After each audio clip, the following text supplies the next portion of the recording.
10টা গুণ, 10টা চারিত্রিক বৈশিষ্ট্য আছে এমন হাদিসে আসছে।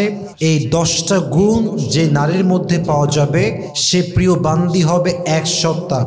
বলেন সবাই, তিনি কে? তো যেই নারীরা, যেই মায়েরা, যেই বোনেরা আল্লাহর প্রিয় বান্দি হতে চান, আল্লাহর কাছে সবচেয়ে কাছের প্রিয় বান্দি হতে চান, যারা আল্লাহর কাছে পছন্দনীয় হতে চান, যারা আল্লাহর কাছে সবচাইতে গ্রহণযোগ্য একজন বান্দি হতে চান, এই 10টা আমল নিজের জীবনের সঙ্গে একদম স্ট্রংলি সেট করে নেবেন। যতদিন বেঁচে আছেন এই আমলগুলো অবশ্যই করতে হবে। 1 নাম্বার, সেই নারীকে আল্লাহ তাআলা অনেক বেশি ভালোবাসেন যেই নারী কোনো প্রকার অভিযোগ ছাড়া, প্রতিশোধ ছাড়া মানুষকে জাস্ট আল্লাহর দিকে তাকিয়ে ক্ষমা করে দেয়। সুবহানাল্লাহ পড়বেন না আপনারা সবাই? কোরআনে আল্লাহ তাআলা বলেছেন মুত্তাকিদের একটা শ্রেষ্ঠ বৈশিষ্ট্য হচ্ছে ওয়াল কাযিমিনাল গায়জ, they will control their anger. তারা তাদের রাগকে, ক্রোধকে কন্ট্রোল করে এবং তারা ওয়াল আফিনা আনিন নাস, দে ফরগিভ পিপল। এবং মুত্তাকি যারা হয় তারা মানুষকে নির্দ্বিধায় ক্ষমা করে দেয়। সুবহানাল্লাহ পড়বেন না আপনারা সবাই? তারপরে আল্লাহ তাআলা কি বলছেন? ওয়াল্লাহু ইউহিব্বুল মুহসিনিন। যারা রাগ কন্ট্রোল করে, যারা মানুষকে ক্ষমা করে দেয়, এরকম মানুষকে আল্লাহ তাআলা স্বয়ং নিজেই ভালোবাসে। সুবহানাল্লাহ পড়বেন না আপনারা? এবং এটা বাস্তব কথা যে মেয়েদের মাঝে জেদ একটু বেশি থাকে। তো যেই মেয়েটা জেদের বশীভূত না হয়ে নিজের রাগকে কন্ট্রোল করতে পারে, যেহেতু মেয়েরা ছোট্টবেলার থেকেই অনেক মায়াতে, আদরে, ভালোবাসা পেয়ে বড় হয়, তাই তাদেরকে কেউ কটু কথা বললে সঙ্গে সঙ্গে ইগোতে লেগে যায়, ব্যক্তিত্বে লেগে যায়। তো মেয়েটা সহ্য করতে পারে না এবং সে তার রাগের বশীভূত হয়ে রিভেঞ্জ নিতে চায়। সে রিভেঞ্জ নিয়ে, প্রতিশোধ নিয়ে নিজের মনের শান্তি খুঁজতে চায়। কিন্তু এটা না করে যেই মেয়ে আল্লাহর দিকে তাকায় ক্ষমা করে দিবে, রাগের বশীভূত হয়ে গালি না দিয়ে যে তার জবানকে কন্ট্রোল করবে, রাগকে কন্ট্রোল করবে, সে নারীকে ভালোবাসে একজন। আওয়াজ দিয়ে বলেন সবাই, তিনি কে? এবং বাস্তব কথা হচ্ছে আজকালকার সমাজে কিছু পুরুষ আছে যে পুরুষ মেয়েদের মন নিয়ে খেলতে বড্ড পছন্দ করে। এবং আমার কাছে অবাক লাগে যে পুরুষগুলো নারীর বিশ্বাস নিয়ে খেলে, নারীর ভালোবাসা নিয়ে খেলে, তার ট্রাস্টকে পুঁজি করে ব্যবসা করে, তার মনটাকে ভেঙে চুরে চূর্ণ বিচূর্ণ করে দেয়, সেই পুরুষ এই বেইমানি করে নিজেকে বড্ড চালাক ভাবে। তার বোঝা উচিত সে চালাক নয়, সে বোকার স্বর্গে বসবাস করছে। ঠিক কিনা বলেন? যে পুরুষ নারীর বিশ্বাস নিয়ে খেলেও নিজেকে খুব দামি মনে করে, সে পুরুষ হচ্ছে সেই চার্জার যার সব কিছু আছে, যার তার লম্বা, কিন্তু কোনো ফোনে সে চার্জ দিতে পারে না। ঠিক কিনা বলেন? এই পুরুষ হচ্ছে সেই পুরুষ, যে পুরুষ হচ্ছে সেই লিফটের মতো, যে লিফটে সুইচও আছে, বাটনও আছে, কিন্তু সেই লিফটটা উঁচুতেও যায় না, নিচুতেও যায় না। ঠিক কিনা বলেন? এরকম পুরুষের কোনো মূল্য নাই। অতএব পৃথিবীতে হাজারো এমন নারী আছে যে নারীর সম্মান একজন পুরুষ নষ্ট করে দিয়েছে, যে নারীর ইজ্জত একজন পুরুষ নষ্ট করে দিয়েছে, যে নারীর বিশ্বাস একজন পুরুষ পরিপূর্ণ শেষ করে দিয়েছে। চাইলে সেই নারী রিভেঞ্জ নিতে পারে, চাইলে সেই নারীর প্রতিশোধ নিয়ে ওই পুরুষটাকে পাল্টা আঘাত করতে পারে। কিন্তু হাজারো নারী, হাজারো স্ত্রী সে পুরুষকে ক্ষমা করে দিয়েছে জাস্ট আল্লাহর দিকে তাকিয়ে। সুবহানাল্লাহ পড়বেন না? অতএব এমন নারী, যে নারী প্রতিশোধ না নিয়ে ক্ষমা করে দেয়, তাকে আল্লাহ তাআলা বড্ড বেশি ভালোবাসেন। অতএব যদি আল্লাহর ভালোবাসা পেতে চান, শুধুমাত্র নারীরা নয়, নারী এবং পুরুষ উভয়ে ক্ষমা করবে, রাগ কন্ট্রোল করবে একজনের জন্য। তিনি কে? 2 নাম্বার, সেই নারীকে আল্লাহ তাআলা বড্ড ভালোবাসেন যে নারীর মাঝে সবরের গুণ আছে, ধৈর্যের গুণ আছে। এবং আমি বাস্তবতা থেকে বলছি এবং বাস্তবিক অবজারভেশন থেকে বলছি, কিছু ক্ষেত্রে পুরুষের চাইতে নারীর ধৈর্য অনেক বেশি। বিশেষ করে বাংলাদেশে ম্যাক্সিমাম ফ্যামিলি, ম্যাক্সিমাম সংসার টিকে আছে পুরুষের ধৈর্যের জন্য নয়, নারীর ধৈর্যের জন্য। নারী যদি জাস্ট একবার ধৈর্য হারিয়ে ফেলে শাশুড়ির জন্য, শ্বশুরের জন্য, নিজের স্বামীর জন্য, জাস্ট একবার ধৈর্য হারিয়ে ফেলবে, জবান খুলে প্রতিবাদ করবে, সঙ্গে সঙ্গে সংসারটা ভেঙে চুরে তছনছ হয়ে যাবে। নারী জাস্ট তার ধৈর্যের পরিচয় দিয়ে হাজার গালি খেয়ে, হাজার জুলুমের শিকার হয়ে, হাজার হাজার অধিকারকে মাটির নিচে চাপা দিয়ে নারী জাস্ট সবরের শক্তি নিয়ে বেঁচে আছে বিধায় সংসারটা টিকে আছে। নারী যদি একবার ধৈর্য হারিয়ে দেয় সংসারটা ভেঙে চুরে চূর্ণ বিচূর্ণ হয়ে যাবে, ঠিক কিনা বলেন? অতএব সেই নারী, যেই নারী আল্লাহর দিকে তাকিয়ে ধৈর্য ধারণ করে, আল্লাহর দিকে তাকিয়ে গালি সহ্য করে, আল্লাহর দিকে তাকিয়ে সমস্ত সিচুয়েশনকে ফেস করে, এই ধৈর্যশীল নারীকে পছন্দ করে একজন, তিনি কে? দেখেন আল্লাহ তাআলা কি বলছেন। আল্লাহ বলছেন, what is the result of সবর? ধৈর্য একটা ফলাফল লাগবে তো, রেজাল্ট লাগবে তো। এত সুন্দর রেজাল্ট যেটা শুনলে আপনার ধৈর্যের জন্য আরো চাহিদা বেড়ে যাবে, আপনার গায়ে বল ফিরে পাবেন, শক্তি ফিরে আসবে। আল্লাহ তাআলা কি বলছে? জাস্ট ট্রাই টু আন্ডারস্ট্যান্ড, একটু বোঝার চেষ্টা করেন। আল্লাহ রাব্বুল আলামিন বলছেন, বান্দা শোনো শোনো, ইন্নামা ইউওয়াফাস সাবিরুনা আজরাহুম বিগাইরি হিসাব। যে বান্দা ধৈর্যশীল হবে, যে বান্দা প্রত্যেকটা কষ্টে দুঃখে আল্লাহর উপরে ভরসা করবে, পরিস্থিতি সামাল দিয়ে ধৈর্যের সঙ্গে মোকাবেলা করবে, তার ফলাফল কি হবে? আল্লাহ বলছে, কিয়ামতের কঠিন দিনে যখন বাবা তার সন্তানকে চিনবে না, সন্তান তার বাপকে চিনবে না, মা তার সন্তান চিনবে না, সন্তান তার মাকে চিনবে না, বউ স্বামীকে চিনবে না, স্বামী তার বউকে চিনবে না, সবাই সবাইকে অস্বীকার করবে, মুরিদ পীরকে চিনবে না, পীর তার মুরিদকে চিনবে না। আল্লাহ বলছে, এই কঠিন দিনে ধৈর্যশীল বান্দা যে হবে তাকে আমি আল্লাহ বিনা হিসেবে জান্নাত দান করব। কোন সবাই সুবহানাল্লাহ। Indeed, those who observe patience will be given their reward without measure. যা ধৈর্যশীল হবে কিয়ামতের কঠিন দিনে আল্লাহ এদের সবাইকে বিনা হিসেবে জান্নাত দান করবে। সুবহানাল্লাহ পড়েন। ইয়া আইয়ুহাল্লাযীনা আমানু ইসতাঈনু বিস-সাবরি ওয়াস-সালাহ। You who believed, seek the help of Allah subhanahu wa ta'ala with patience and salah. তোমরা আল্লাহর সাহায্য চাও, দুইটা জিনিস দিয়ে চাও, এক নামাজ, দুই ধৈর্য। যে নামাজ এবং সবরের মাধ্যমে সাহায্য চায়, আল্লাহ বলছে তাকে আমি গায়েবীভাবে সাহায্যের হাত বাড়িয়ে দিই। সুবহানাল্লাহ পড়েন। অতএব সেই নারীকে আল্লাহ বড্ড ভালোবাসে, যে নারী সুখে দুঃখে কষ্টে আপদে বিপদে ধৈর্য ধারণ করে এক সত্তার দিকে তাকিয়ে। আওয়াজ দিয়ে বলেন সবাই, তিনি কে? আমি সবরের ছোট্ট একটা মিনিং আজকের প্রোগ্রামে বলতে চাই। আমার সামনে অনেকে বসে আছেন, অনেকে আমাকে ফেসবুক ইউটিউবে শুনবেন। সবরের একটা ডেফিনেশন খুব ভালো করে বুঝে নেবেন। সবর means টাইটিং your bond and relationship with Allah subhanahu wa ta'ala when you are facing difficult situations in your life. সবর মানে হচ্ছে আমার জীবনে কষ্ট যত বাড়বে দুনিয়ার সঙ্গে সম্পর্ক তত কমবে, আল্লাহর সঙ্গে সম্পর্ক তত বেশি বাড়বে। সবর মানে জাস্ট চুপচাপ বসে থাকলাম, দিস ইজ নট সবর। সবর means I have to give my best effort. I have to do whatever I can do. I have to play my role. I have to give my best effort. আমি আমার সর্বোচ্চটা দেওয়ার পরে তাওয়াক্কুল করব, সবর করব। এবং সবর মানে হচ্ছে পুরো পৃথিবী, the whole world is against of you. পুরো পৃথিবীর সবাই আপনার বিপক্ষে। No one is truly there for you. কেউ আপনার আশেপাশে নেই। No one is taking your side. আপনার পক্ষ কেউ নিচ্ছে না। At the same time, you have to believe in it যে আল্লাহ আমার সঙ্গে সব জায়গায় আছেন, প্রতিটা মুহূর্তে আছে। পুরো দুনিয়া আমার সঙ্গ ছাড়তে পারে, বাট আমার সঙ্গে আছে একজন। বলেন সবাই, তিনি কে?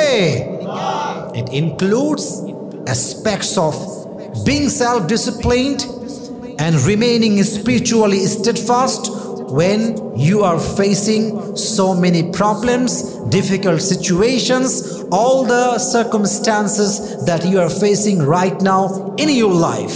সবর মানে জাস্ট ধৈর্য নয়, সবর মানে আধ্যাত্মিকভাবে অবিচল থাকা, সবর মানে শারীরিকভাবে শক্তিশালী হওয়া, সবর মানে যত কষ্ট আসুক আমার ভরসা, আমার শক্তি, আমার সব কিছুর আশার ভরসার জায়গা একজন, বলেন সবাই তিনি কে? 3 নাম্বার, সে নারীকে আল্লাহ তাআলা বড্ড ভালোবাসেন যেই নারী কোনো অন্যায় করার পরে তওবা করে আল্লাহর কাছে ফিরে আসে। সে নারীকে আল্লাহ বড্ড ভালোবাসেন। নারীর জীবনটা খুবই সেন্সিটিভ। নারীর জান্নাতে যাওয়া যেমন সহজ, নারীর জাহান্নামে যাওয়ার কারণ কিন্তু অসংখ্য রয়েছে। নারী জাস্ট পর্দা করবে না, নামাজ পড়তে পারে, রোজা রাখতে পারে, হজ করতে পারে, যাকাত দিতে পারে, কিন্তু পর্দাহীন নারী হওয়ার জন্য সে জাহান্নামীও হতে পারে, ঠিক কিনা বলেন? যদি নারীর যে কোনো অন্যায় হয়ে যায়, যদি নারী সঙ্গে সঙ্গে তওবা করে ফেলে, আল্লাহর কাছে স্যালেন্ডার করে যে আল্লাহ স্যালেন্ডার করলাম, আমার দ্বারা অন্যায় হয়ে গিয়েছে, আল্লাহ বলছে এই নারীকে আমি আল্লাহ নিজেই ভালোবাসি। সুবহানাল্লাহ পড়বেন না আপনার সবাই? এবং এটা খুবই সেন্সিটিভ ইস্যু। দেখেন, আল্লাহ মানুষকে সৃষ্টি করেছেন এমনভাবে যে যেমনভাবে তার মাঝে রয়েছে আকল কিংবা বিবেক নামের প্রহরা, at the same time he has evil counsel of instinct, ঠিক তেমনিভাবে মানুষের মাঝে রয়েছে নফস কিংবা প্রবৃত্তির কুমন্ত্রণা। মানুষের আকল কিংবা মেধা, it encourages people to do something good. মানুষের এই যে আপনার মেধা আল্লাহ দিয়েছেন, এই যে বোঝার শক্তি আল্লাহ দিয়েছেন, এটা মানুষকে ভালো কাজে মোটিভেট করে, ইন্সপায়ার করে, উদ্বুদ্ধ করে। অ্যাট দ্য সেম টাইম শয়তানের হুইসপারিং, ধোঁকা মানুষকে অন্যায় কাজে মোটিভেট করে। মানুষ যখন শয়তানের কুমন্ত্রণায় পড়ে অন্যায় করে ফেলে এবং when he realize যে আল্লাহ আমি তো ভুল করে ফেলছি, আল্লাহ এ তো আমি অন্যায় করে ফেলছি, তো আমার করা উচিত ছিল না তোমার বান্দা হিসেবে, যখন বান্দা রিয়েলাইজ করে যে আমার ভুল হয়ে গেছে এবং আল্লাহকে বলে আল্লাহ প্লিজ তুমি আমাকে মাফ করে দাও, আল্লাহ আমি অন্যায় করে ফেলেছি, এটা আমি ইন্টেনশনালি করি নাই, এটা বাই মিস্টেক হয়ে গেছে, আল্লাহ আমাকে তুমি ক্ষমা করো। আল্লাহ বলছেন ইন্নাল্লাহা ইউহিব্বুত তাওয়াবিন ওয়া ইউহিব্বুল মুতাতাহহিরিন, আমি আল্লাহ সেই বান্দাকে ভালোবাসি যে বান্দা অন্যায় করার পরে আমার কাছে ফিরে আসে। সুবহানাল্লাহ পড়বেন না আপনারা? অতএব সেই নারী, সেই যুবক, সে মানুষ, যে মানুষ অন্যায়ের পরে আল্লাহর কাছে ফিরে যায়, তওবা করে, তাকে আল্লাহ স্বয়ং নিজেই ভালোবাসার ঘোষণা কোরআনে দিয়েছেন। সুবহানাল্লাহ পড়েন সবাই। অতএব প্রিয় বোনদেরকে বলতে চাই, প্রিয় বোন আমার, যদি অন্যায় হয়ে যায় স্থির থাকবেন না, অন্যায়ের উপরে অবিচল থাকবেন না, তওবা করতে হবে 1 সপ্তাহের উপরে। আওয়াজ দিয়ে বলেন সবাই তিনি কে? 4 নাম্বার, এটা খুবই সেন্সিটিভ। এই 4 নাম্বারটা অনেক মেয়ের মাঝ থেকে আজকে হারিয়ে গিয়েছে। সেই নারীকে আল্লাহ তাআলা বড্ড ভালোবাসেন যেই নারী তার স্বামীর জন্য তার ইজ্জতকে রক্ষা করে, তার সতীত্বকে রক্ষা করে। যেই নারী একজন পুরুষের সঙ্গে প্রেম করার পূর্বে, ইজ্জত দেওয়ার পূর্বে এটা বলে যে এই ইজ্জত কোনো পুরুষ পাবে না, এই ইজ্জত একমাত্র পাবে আমার স্বামী, আমার মিষ্টি গলা, আমার যত্ন, আমার ভালোবাসা কোনো অবৈধ বয়ফ্রেন্ড পাবে না, এটা পাবে জাস্ট আমার স্বামী। এই চিন্তা করে যেই নারী তার ইজ্জতকে রক্ষা করতে পারে, সতীত্বকে রক্ষা করতে পারে, তাকে ভালোবাসে একজন। আওয়াজ দিয়ে বলেন সবাই তিনি কে?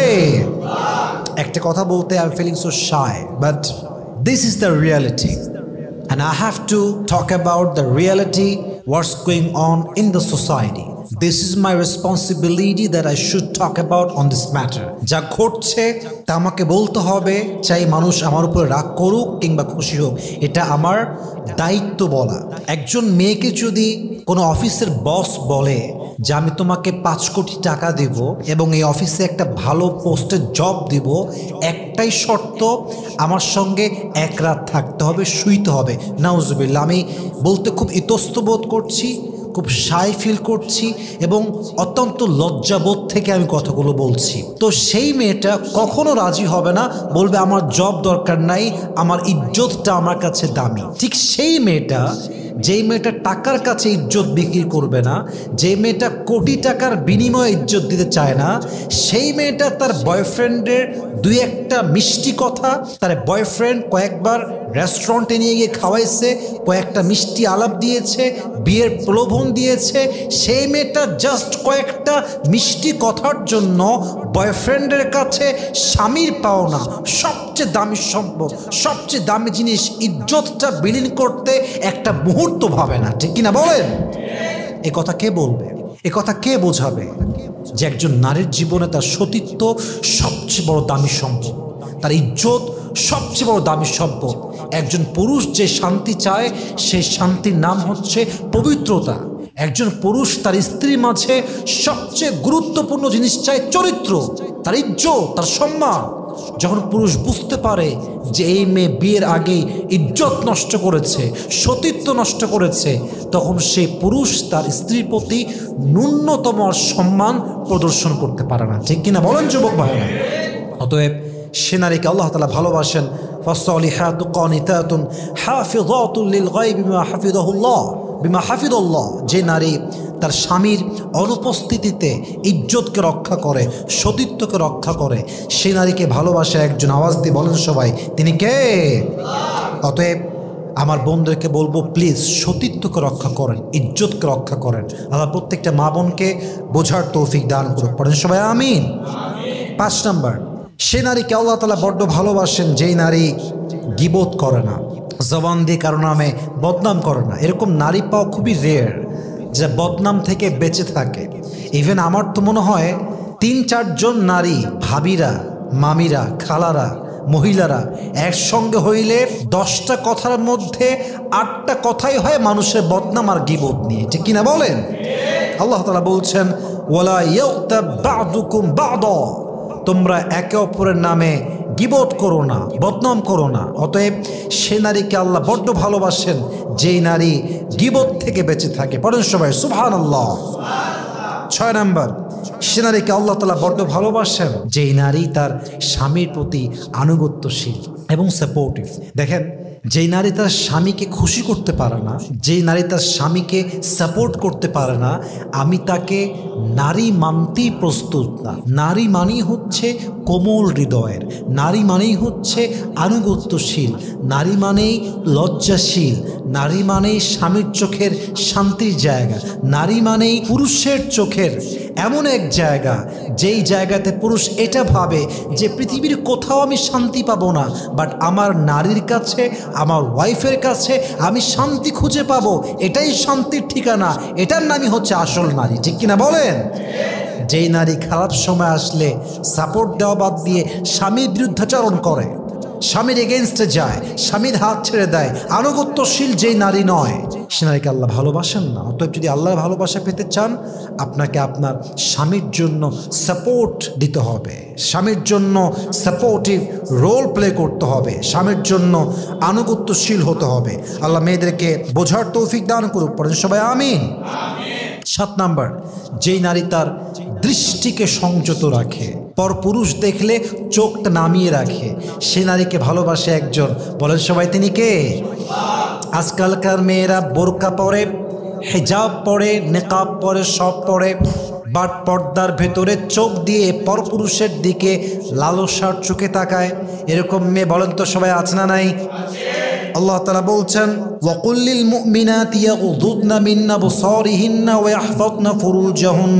মুমিন নারীদেরকে বলো, মুমিনা নারীদেরকে বলো, তারা যেন তাদের দৃষ্টিকে সংযত রাখে এবং লজ্জাস্থানকে হেফাজত করে। অতএব যেই নারী দৃষ্টিকে সংযত রাখে এবং লজ্জাস্থানকে হেফাজত করে, সেই নারীকে ভালোবাসে একজন।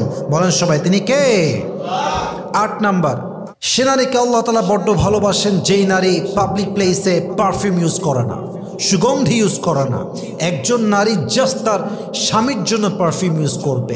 স্বামী ছাড়া পাবলিক প্লেসে যেই নারী সুগন্ধি ব্যবহার করবে এবং তার সুগন্ধির ঘ্রাণ শুনে, সেই ঘ্রাণ শুনে যে পুরুষ তার প্রতি আকৃষ্ট হবে, অ্যাট্রাকটিভ হবে, সেই পুরুষের সঙ্গে জেনার গুনাহ তার আমল নামায় অ্যাড হবে। বলেন সবাই নাউজুবিল্লাহ। So don't use perfume in public place. You just have to use the perfume in front of your husband. স্বামী ছাড়া পরপুরুষের সামনে যাওয়ার সময়, পাবলিক প্লেসে যাওয়ার সময় কোনো নারী পারফিউম ইউজ করতে পারবে না। ঠিক কিনা বলেন? 9 নাম্বার, সে নারীকে আল্লাহ তাআলা বড্ড ভালোবাসেন যে নারী হেল্পিং মাইন্ড বিলং করে। মানুষের পাশে দাঁড়াবার মনোমাইন্ড যে নারীর ভিতরে আছে সে খুব অসাধারণ নারী।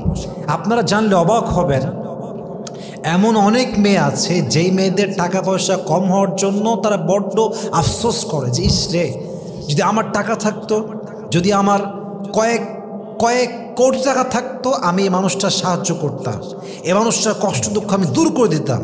এই যে চিন্তাটা আছে না মানুষের মনের ভিতরে, যদি টাকা থাকতো হেল্প করতাম, যদি থাকতো দিতাম, সাহায্য করতাম, পাশে থাকতাম, এই চিন্তার জন্য আল্লাহ তার আমলনামায় সেম সওয়াব দান করবে। সুবহানাল্লাহ পড়েন। অতএব সেই নারী যার মাঝে সাহায্যের একটা মনোমাইন্ড আছে, হেল্পিং মনোমাইন্ড আছে, মানুষের পাশে সে থাকতে চায়, তাকে ভালোবাসে একজন, বলেন সবাই তিনি কে? 10 নম্বর, সে নারীকে আল্লাহ তাআলা বড্ড ভালোবাসেন যেই নারী হিজাব, বোরকা তথা পর্দা মেনটেন করে। এবং পর্দাটা জাস্ট শো অফ পর্দা নয়, মডার্ন পর্দা নয়, একদম খাস পর্দা। যে পর্দা করলে পুরুষের চোখ খারাপ হয় না, যে পর্দা করলে পুরুষের দৃষ্টি নষ্ট হয় না, যে পর্দা করলে নিজের দেহের কোনো অংশ দেখা যায় না, যে পর্দা করলে দেহের কোনো পার্টের ভাঁজ বোঝা যায় না, যেই পর্দা করলে দেহের মোটা বা চিকন দেহের কোনো আকর্ষণীয় অংশ যেন পুরুষের কাছে শো না হয়, যেই পর্দা করলে আল্লাহ তাআলা খুশি হয়, এই পর্দা প্রত্যেকটা মেয়েকে করতে হবে। আল্লাহ সেই পর্দা করার তৌফিক প্রত্যেকটা নারীকে তৌফিক দান করুন, পড়েন সবাই আমিন। অতএব পর্দা জাস্ট করলেই হবে না, পর্দাটা পর্দার মতো করতে হবে। যে পর্দা করেছেন আম্মা জান আয়েশা রাদিয়াল্লাহু তাআলা আনহা, যে পর্দা করেছেন খাদিজা রাদিয়াল্লাহু তাআলা আনহা, যে পর্দা করেছেন আম্মা জান ফাতেমা রাদিয়াল্লাহু তাআলা আনহা, এরকম পর্দা যদি প্রত্যেকটা মেয়ে করতে পারে তাকে জান্নাত দিবে একজন। আওয়াজ দিয়ে বলেন সবাই তিনি কে? তো 10টা গুণ বলার চেষ্টা করেছি, এবং 10টা গুণ বলতে গিয়ে আমার কথার মাঝে হয়তো বা ডানবাম হতে পারে, মিস্টেক হতে পারে। আল্লাহ সমস্ত ভুলগুলো ক্ষমা করে দিয়ে এই 10টা গুণ প্রত্যেকটা নারীর মাঝে অ্যাপ্লাই করার তৌফিক দান করুক, পড়েন সবাই আমিন। প্রত্যেকটা মা বোনকে আল্লাহ তাআলা 10টি গুণে গুণান্বিত করুক, আমরা সকলেই জবান করে পড়ছি আমিন।